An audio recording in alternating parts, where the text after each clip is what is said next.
나 가나안 땅 귀한 성에 들어가려고 내 무거운 짐 벗어버렸네. 죄 중에 다시 방황할 일 전혀 없으니 저 생명 시냇가에 살겠네. 길이 살겠네. 나 길이 살겠네. 저 생명 시냇가에 살겠네. 길이 살겠네. 나 길이 살겠네. 저 생명 시냇가에 살겠네. 그 물과 구름 기둥으로 인도하시니 나가는 길이 형통하겠네. 그 요단강을 내가 지금 건넌 후에는 저 생명 시냇가에 살겠네. 길이 살겠네. 나 길이 살겠네. 저 생명 시냇가에 살겠네. 길이 살겠네. 나 길이 살겠네. 저 생명 시냇가에 살겠네.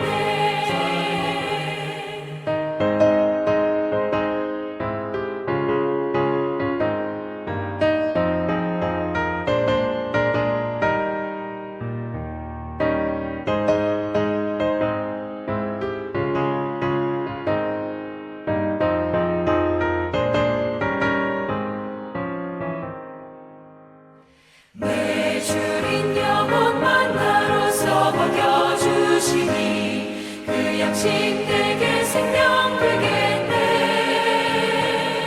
이후로 생명 양식 주와 함께 먹으며 저 생명 시냇가에 살겠네. 길이 살겠네. 나 길이 살겠네. 저 생명 시냇가에 살겠네. 길이 살겠네. 나 길이 살겠네. 저 생명 시냇가에 살겠네.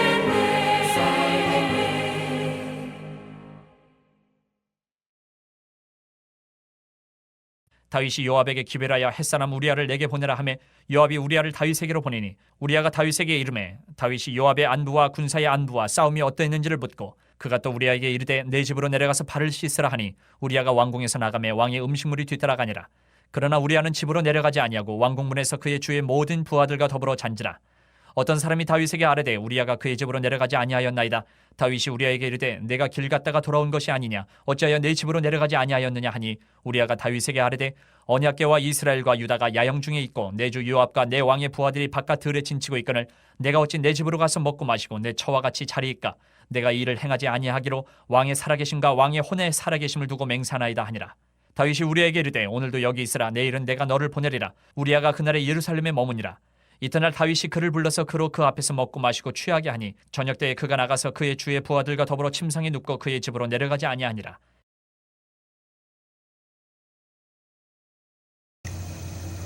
할렐루야. 3월 3일 화요일 순서입니다. 오늘은 죄를 은폐하는 자 그리고 끝까지 충성하는 자라는 제목입니다.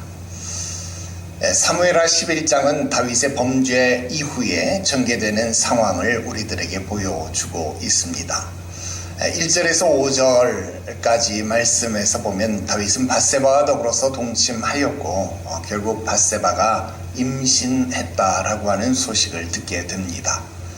이제 그는 선택의 기로에 서게 되었습니다.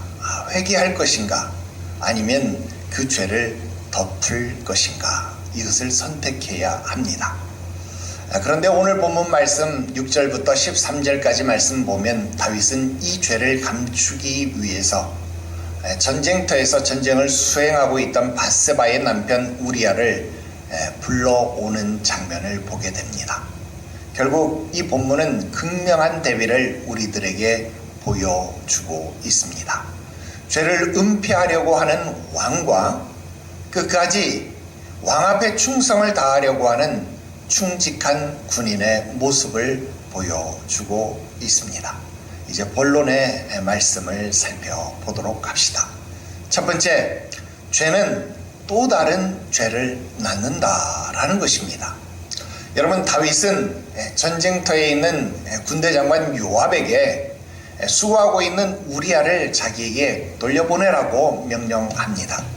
겉으로는 전황을 묻기 위해서인 것처럼 보이지만 실제 목적은 밧세바의 임신을 은폐하기 위함이었습니다. 죄는 혼자 멈출 수 없습니다. 그것을 감추기 위해서 또 다른 거짓을 만들게 되고 또 상황을 조작하고 사람을 이용하게 만들더라 하는 것입니다. 다윗은 한 번의 범죄로 끝내지 아니하고 더 깊은 어두움으로 들어가고 있다라는 것입니다. 여러분, 회개하지 않는 죄는 점점 복잡해지고 더 많은 사람들을 끌어들이게 된다라는 것입니다. 우리 어릴 때도 해봤지만 여러분 어때요? 한번 거짓말하면 그 거짓말을 감추기 위해서 더 큰 거짓말을 계속해야 되는 것 우리 경험해보지 않았나요? 결국 통제할 수 없는 결과를 낳게 되더라 하는 것입니다. 두 번째로 세상의 계산을 따르려고 하는 다윗의 안타까운 모습을 본다라는 것입니다. 여러분, 다윗은 우리아에게 집에 내려가서 편히 쉬라고 말을 합니다. 발을 닦으라 그 말을 합니다. 그 말은 가서 편히 쉬라 그 말입니다. 선물을 보내고 심지어 그를 술 취하도록 만듭니다. 여러분, 모든 것이 아주 치밀한 계산에 의한 행동입니다. 하지만 이런 계산은 하나님을 전혀 고려하지 않는 그의 인간적인 술책에 지나지 않는다라는 겁니다. 자신의 명예와 체면을 지키기 위한 판단에 불과하다라는 것입니다. 여러분, 마치 사무엘상에서 여러분 사무엘 앞에 서 있는 사울의 모습을 보는 것과 같더라 하는 것입니다. 죄를 은폐하려는 사람은 점점 영적 감각이 무뎌지더라 하는 것입니다. 하나님의 눈을 의식하지 않고 사람의 눈만을 의식하는 다윗의 모습이 애처롭기까지 하더라 하는 것입니다. 세 번째로, 그런 다윗에게 끝까지 충성하는 충직한 우리아의 모습이 보입니다.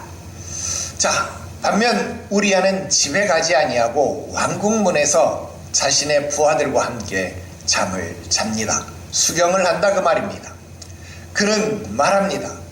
언약궤도 밖에 있고 이스라엘과 유다가 장막에서 자고 있는데 내가 어찌 집으로 가서 먹고 마시고 내 아내와 함께 잠을 자겠습니까?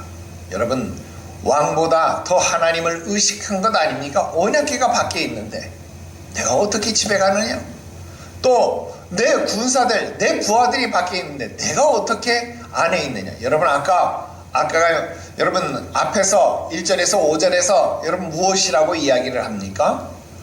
왕들이 출전할 때가 되었는데 왕은 출전하지 않았습니다. 그런데 지금 부하들은 밖에 있는데 내가 어떻게 집에 가서 잘 수 있느냐? 여러분, 너무나도 대비되고 있는 모습 아니냐 그 말입니다.